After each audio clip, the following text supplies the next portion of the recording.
आचार्य जी, मैं यहाँ पे मेरा अनुभव बोलना चाहता हूँ और वो अनुभव मेरा ध्यान ब्रह्म दीन के बाद का है। वो अनुभव ऐसा है सर कि जो अनाहतनाद है वही अनाहतनाद में हूँ और मेरे से ही वो अनाहतनाद तैयार होता है। और वो अनाहतनाद किसी स्थूल चीज की तरह या किसी ने मुझे गले लगा के पकड़ लिया है ऐसे महसूस होता है। वो अनाहतनाद और मैं एक ही हूँ ऐसा मुझे महसूस होता है। वो पूरी तरीके से बॉडी को मेल्ट कर देता है अनाहतनाद। और वो एक वाइब्रेशन की तरह महसूस होता है मेरे बॉडी के अंदर भी और बॉडी के बाहर भी। बॉडी के बाहर से भी उस अनाहतनाद को महसूस करता हूँ ऐसा मेरा वो अनुभव है। और ये अनुभव को लेके मैं बहुत डिस्टर्ब हो गया था कि ये मेरे साथ क्या हो रहा है। उसके बाद में मेरा एक दूसरा अनुभव ऐसा है और मैं ऐसा समझता हूँ कि मेरे जीवन का सबसे जबरदस्त अनुभव है अभी तक का। इसके आगे मेरे को अनुभव आएंगे नहीं आएंगे मेरे को मालूम नहीं, लेकिन ये अनुभव मैंने बहुत गहराई से लिया है। 2 बार मुझे ये अनुभव हुआ कि मेरे और ये अनुभव ध्यान में बैठने के बाद में, मतलब ध्यान होने पूरा करने के बाद मेरे को ये अनुभव हुआ है। मुझे मतलब ऐसे ही जब मैं अनुभव कर किया हूँ उस टाइम पे मैं कोई विधि नहीं कर रहा था। विधि खत्म करने के 1-2 घंटे बाद मुझे ये अनुभव हुआ है। वो अनुभव ऐसा है सर कि मेरे आँख के साइड से कोई टिमटिमाती हुई रोशनी मुझे खुली आंखों से दिख रही थी। और ये 2 बार मैंने अनुभव किया इस चीज का। और उस समय मेरे कान में इतने सारे मतलब आवाज चालू थे आजू बाजू में, फिर भी मेरे कान में अनाहतनाद सुनाई दे रहा था। और मुझे ऐसा लग रहा था कि जो भी मिल रहा है मुझे रास्ते पे या जो भी दिख रहा है उसे पकड़ के मैं गले लगा के रोऊं या हंसू, मैं समझ नहीं पा रहा था। और वो बहुत ही जबरदस्त अनुभव था मेरा।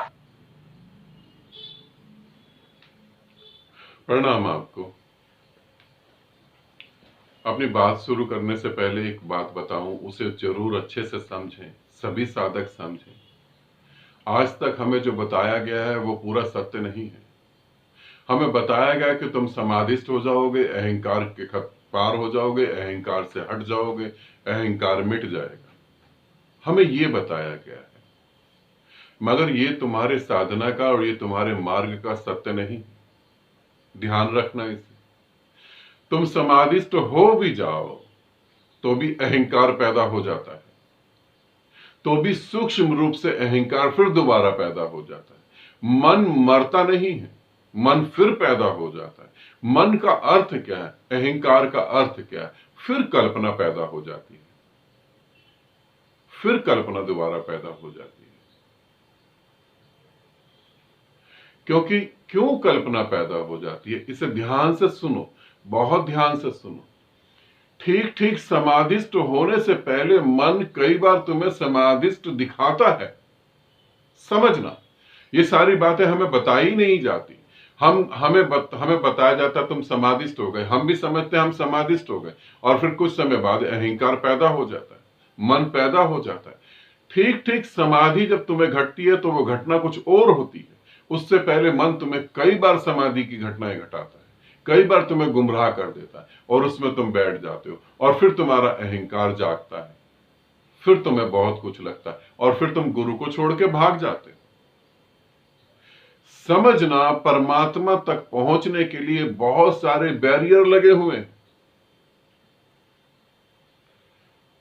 कहने को रास्ता बहुत आसान है मगर रास्ता बहुत जटिल है। इतने बैरियर लगे हैं, इतने फिल्टर लगे हुए हैं कि वहां से तुम निकलोगे तो तुम इतने शुद्ध हो जाओगे, मगर किसी ना किसी मोड़ पे तुम भटकोगे और तुम गुरु को छोड़ के भाग जाओगे। क्योंकि तुम्हें बहुत कुछ दिखेगा, तुम्हें यह भी दिख सकता है कि हम तो गुरु ही हो गए। तुम्हें यह भी दिख सकता है कि संसार अधूरा है, पहला फर्ज तो हमारा संसार के अपने परिवार के प्रति है, तो तुम वहां से भी भागो। बहुत सारे ऑप्शन है। अब बात करता हूं तुम्हारे अनुभव की, और ये मैं अंततः यही कहना चाहता हूं, कुछ भी हो, ये मैं गणेश को नहीं बोल रहा, मैं सभी साधकों को बोल रहा हूं, कुछ भी हो, साधना शुरू करो, गुरु को छोड़ना छोड़ो, पकड़ना पकड़ो, जो मन में आए वो बोलो। साधना की इतनी ऊंचाई पर पहुंच जाओ, फिर गुरु को बिल्कुल नहीं छोड़ना। क्योंकि वहां सबसे ज्यादा खतरे होते हैं। अगर फिर आपने हाथ छोड़ दिया तो आप गए। और जो लोग मेरी रेगुलर वीडियो देख रहे हैं उन्होंने देखा भी होगा, कुछ नामों की मैंने घोषणा भी करी जिनके साथ ये दुर्घटना घट गई। तो इतनी ऊंचाई पर पहुंचने के बाद गुरु को जितना कस के पकड़ सको पकड़ो। अब तुम्हारे अनुभव की बात लेता हूं। तुम्हें जो अनुभव हो रहा है वो अंतिम अनुभव है, उसके बाद अनुभव नहीं होते। इन्हीं में तुम्हें ठहर जाना है। तुम्हारा मन करा कि किसी को पकड़ के, जो सामने घूम रहे उनको पकड़ के रो या हंसू, क्योंकि वो और तुम एक ही हो। अनादनाद अंदर भी बज रहा, अनादनाद बाहर भी बज रहा, बिल्कुल ठीक है। जो कुछ हो रहा है वो बहुत ऊंचाई का, मगर फिर भी अभी भी मैं बताऊं तुम्हें ये समाधि जैसा अनुभव हो सकता है। मैं तुम्हें कह रहा हूं ये अंतिम अनुभव है।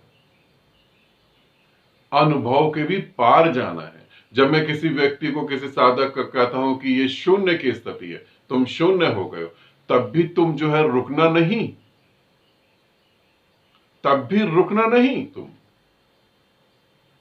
शून्य से भी आगे बहुत कुछ है।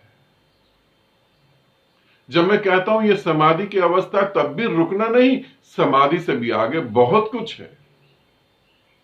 परमात्मा विराट है, अंतहीन है। तुम किसी चीज को लक्ष्य ना बना लेना। और अगर मैंने कहा कि ये समाधि है तो तुम उसमें डूबो, उसमें खूब डूबो। मगर तुम बार बार पूछना क्या रुक जाऊं, क्या आप छोड़ दूं, तो मेरा उत्तर यही होगा तुम्हें, नहीं, अभी चलो, अभी चलना है, अभी और आगे चलना है। तो ध्यान रखना समाधि से भी आगे, ध्यान रखना शून्य से भी आगे, ध्यान रखना परमात्मा से भी आगे। अभी बहुत आगे जाना है, शून्य से महाशून्य में जाना है। ये मेरी बातें हो सकता है तुम्हें समझ ना आए, और हो सकता है मेरी बातें तुम्हें झूठ भी लगे, मगर ये सत्य है।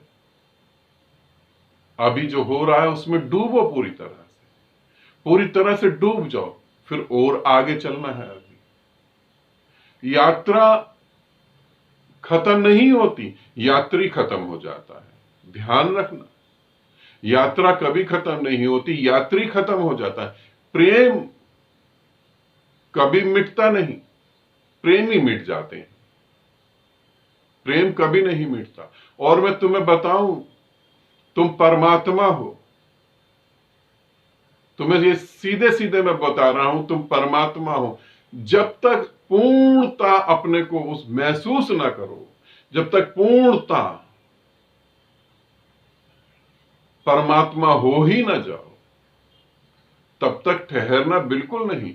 और अगर तुम इसे एक ब्रह्मांड को जान लो तो भी मत रुकना। पूरी पृथ्वी पर जितनी भी रेत है, जितनी भी धूल है, उस पूरी पृथ्वी में एक छोटा सा कण उठाओ, जो सुई की नोक पे उठाया जा सकता है, उतना छोटा ही तुम्हारा ब्रह्मांड है। अनंत अनंत ब्रह्मांड पड़े हैं, अनंत अनंत ब्रह्मांडों के आगे भी तुम्हारा विस्तार है। तो ठहरना नहीं, सतत चलना। ये अनुभव है, इसमें ठहरो ताकि और इससे आगे जा पाओ। बहुत शुभ घट रहा है, मगर बहुत शुभ अभी बाकी भी है। ठीक है, रुकना नहीं, सतत चलना, चलते चले जाना, चलते चले जाना, चलते चले जाना, बहते चले जाना, प्रेम में बहते चले जाना, रुकना नहीं। तुम जहां रुके वहां अहंकार और मन निर्मित हो जाएगा, ध्यान रखना। आनंदित रहो, सदा खुश रहो। बहुत बहुत प्रेम आप सभी को।